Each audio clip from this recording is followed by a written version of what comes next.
18वां अध्याय श्रीमद् भागवत पुराण भिन्न भिन्न वर्षों का वर्णन और स्कंद 5।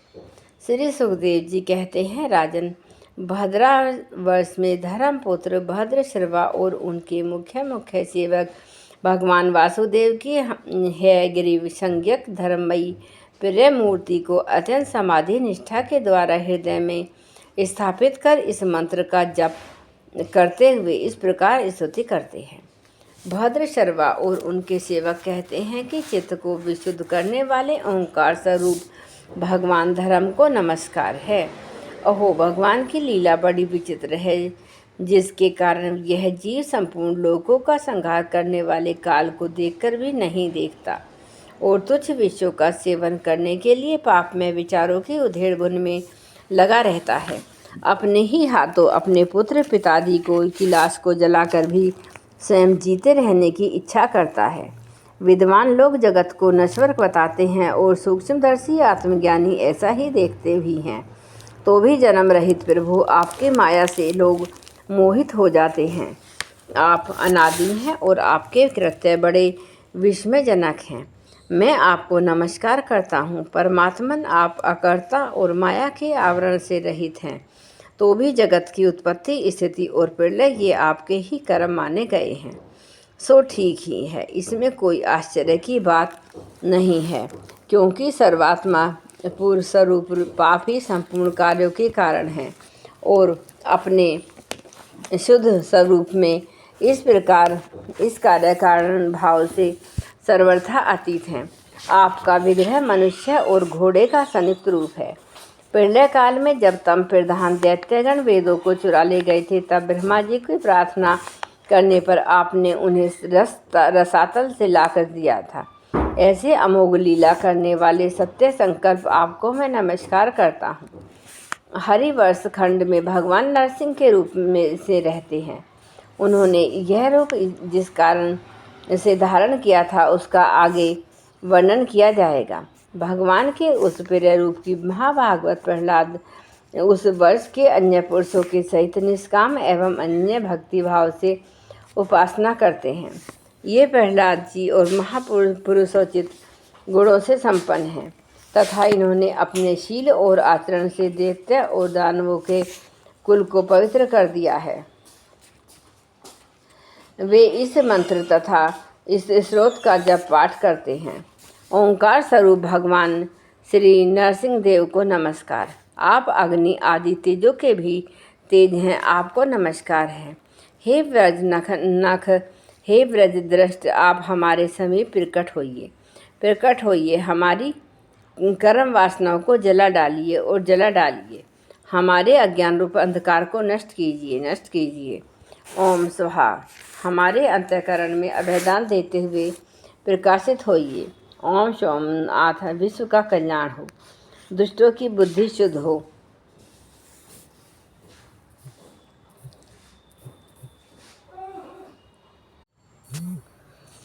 ओम सोमनाथ, विश्व का कल्याण हो, दुष्टों की बुद्धि शुद्ध हो, सब प्राणियों में परस्पर सद्भावना हो, सभी एक दूसरे का हित चिंतन करें, हमारा मन शुभ मार्ग में प्रवृत्त हो और हम सब की बुद्धि निष्काम भाव से भगवान श्री हरि में प्रवेश करे। प्रभु, घर, स्त्री, पुत्र, धन और भाई बंधुओं में हमारी आसक्ति न हो। यदि हो तो केवल भगवान के प्रेमी भक्तों में हो। जो संयमी पुरुष केवल शरीर निर्वाह के योग्य अन्न आदि से संतुष्ट रहता है, उसे जितना शीघ्र सिद्धि प्राप्त होती है, वैसी इंद्रिय लोल पुरुष को नहीं होती। उन भगवत भक्तों के संग से भगवान के तीर्थ तुल्य पवित्र चरित्र सुनने को मिलते हैं, जो उनकी असाधारण शक्ति की एवं प्रभाव के सूचक होते हैं। उनका बार बार सेवन करने वालों के कानों के रास्ते से भगवान हृदय में प्रवेश कर जाते हैं और उनके सभी प्रकार के दैविक और मानसिक मलों को नष्ट कर देते हैं। फिर भला उन भगवत भक्तों का संग कौन न करना चाहेगा। जिस पुरुष की भगवान में निष्काम भक्ति है, उसके हृदय में समस्त देवता धर्म ज्ञान आदि संपूर्ण सद्गुणों के सहित सदा निवास करते हैं। किंतु जो भगवान का भक्त नहीं है, उसमें महापुरुषों के वे गुण ही कहाँ से सकते हैं। वह तो तरह तरह के संकल्प करके निरंतर तुच्छ बाहरी विषयों की ओर ही दौड़ता रहता है। जैसे मछलियों को लाल अत्यंत लाल प्रिय उनके जीवन का आधार होता है, उसी प्रकार साक्षात श्री हरि ही समस्त देहधारियों के प्रियतम आत्मा है। उन्हें त्याग कर यदि कोई महत्वा अभिमानी पुरुष घर में आसक्त रहता है तो उस दिशा में स्त्री पुरुषों का बड़प्पन केवल आयु को लेकर ही माना जाता है, गुण की दृष्टि से नहीं।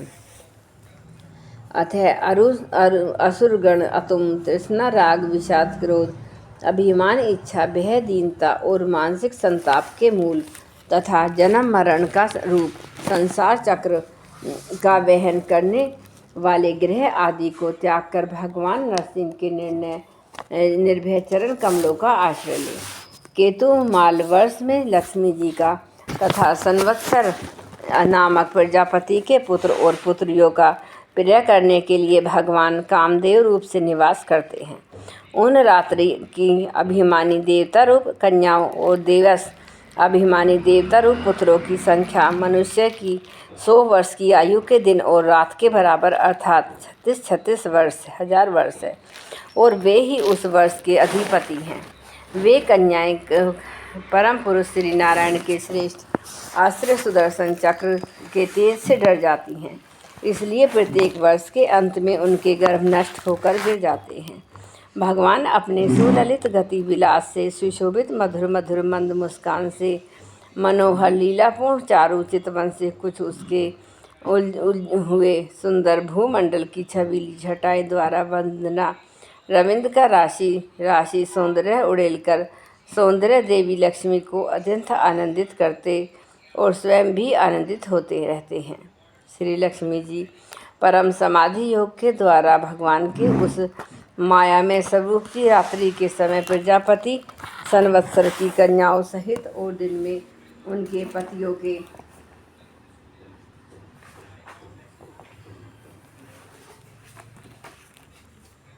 सहित आराधना और इस मंत्र का जप करती हुई भगवान की स्तुति करती हैं, जो इंद्रियों के नित्यता और संपूर्ण श्रेष्ठ वस्तुओं के आकार है।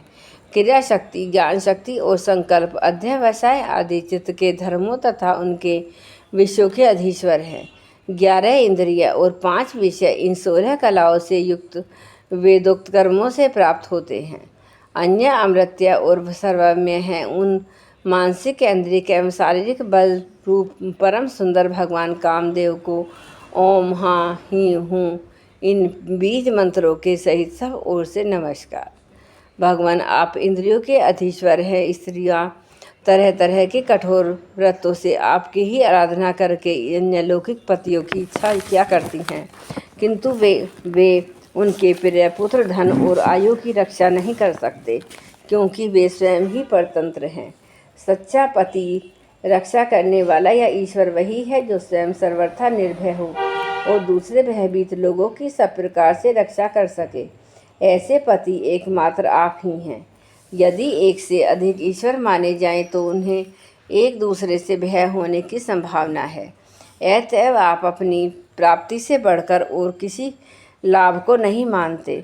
भगवान जो स्त्री आपके चरण कमलों का पूजन ही चाहती है और किसी वस्तु की इच्छा नहीं करती, उसका सभी कामनाएं पूर्ण हो जाती हैं, किंतु जो किसी एक कामना को लेकर आपकी उपासना करती है उसे आप केवल वही वस्तु देते हैं, और जब भोग समाप्त होने पर वह नष्ट हो जाती है तो उसके लिए उसे संतप्त होना पड़ता है। अर्जित मुझे पाने के लिए इंद्रिय सुख के अभिलाषी ब्रह्म और रुद्र आदि समस्त सुरासुर गण घोर तपस्या करते रहते हैं, किंतु आपके चरण कमलों का आश्रय लेने वाले भक्त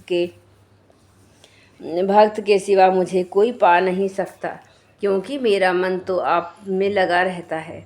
अच्युत्य आप अपने जिस वंदनीय कर कमलों को भक्तों के मस्तक पर रखते हैं उसे मेरे सिर पर भी रखिए, वरने आप मुझे केवल श्री लांछन रूप से अपने वक्ष स्थल में ही धारण करते हैं।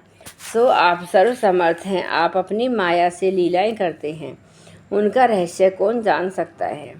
रम्यक वर्ष में भगवान ने वहाँ के अधुपति मनु को पूर्व काल में अपना परम प्रिय मत्स्य रूप दिखाया था। मनु जी इस समय भी भगवान के उसी रूप की बड़े भक्ति भाव से उपासना करते हैं और मंत्र का जप करते हुए स्तुति करते हैं।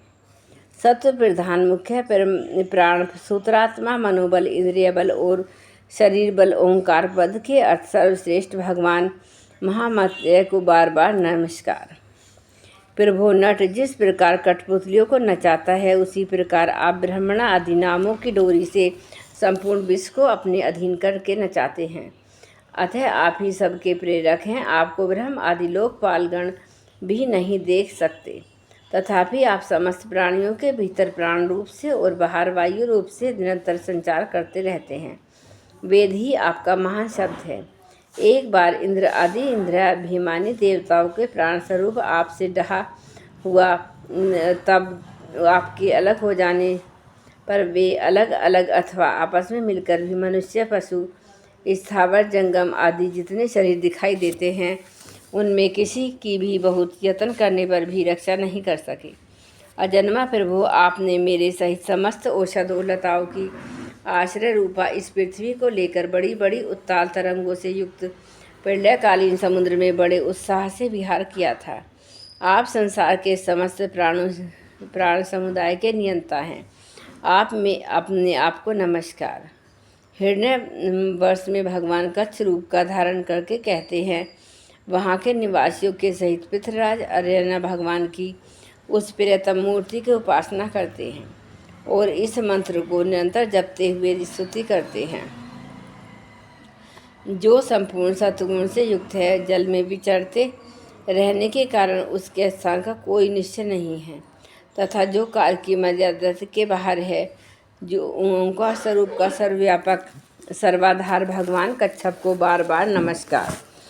भगवान अनेकों रूपों में प्रतीत होने वाला यह दृश्य प्रपंच तथापि मिथ्या ही निश्चय है, इसलिए इसकी वस्तुतः कोई संख्या नहीं है, तथापि यह माया से प्रकाशित होने वाला आपका ही रूप है।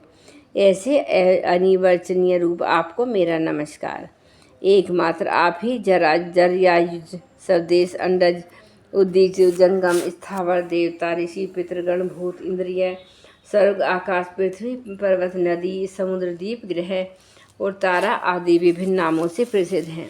आप असंख्य नाम रूप और आकृतियों से युक्त हैं।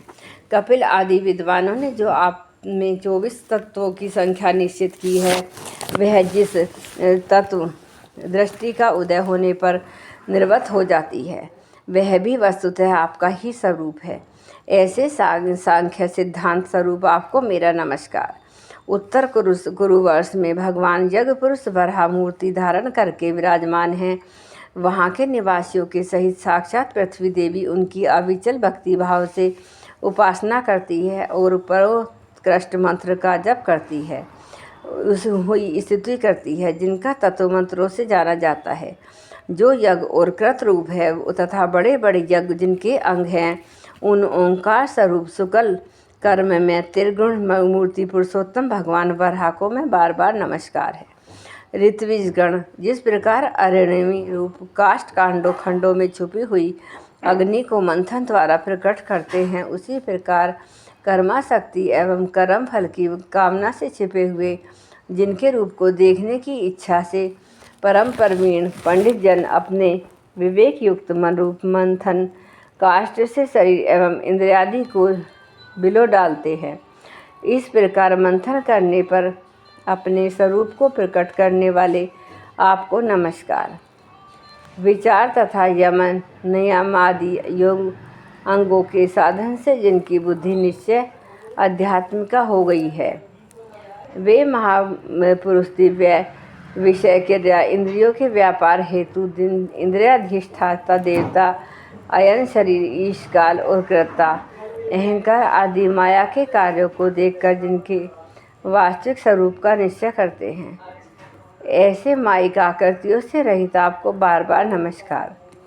जिस प्रकार लोहा जड़ होने पर भी चुंबकीय की सन्नामादि मात्र से चलने फिरने लगता है, उसी प्रकार जिन सर्वसाक्षी को इच्छा मात्र से जो अपने लिए नहीं बल्कि समस्त प्राणियों के लिए होती है। प्रकृति अपने गुणों के द्वारा जगत की उत्पत्ति, स्थिति और प्रलय करती रहती है। ऐसे संपूर्ण गुणों एवं कर्मों के साक्षी आपको नमस्कार। आप जगत के कारणभूत आदि सुकर हैं। जिस प्रकार एक हाथी दूसरे हाथी को पछाड़ देता है, उसी प्रकार गजराज के समान क्रीड़ा करते हुए आप युद्ध में अपने प्रतिद्वंदी हिरण्याक्ष दैत्य को दलित करके मुझे अपनी दाढ़ों की नोक पर रखकर रसातल से प्रलय पयोधि के बाहर निकले थे। मैं आप सर्वशक्तिमान प्रभु को बार बार नमस्कार करती हूँ। जय गुरुदेव, जय गायत्री।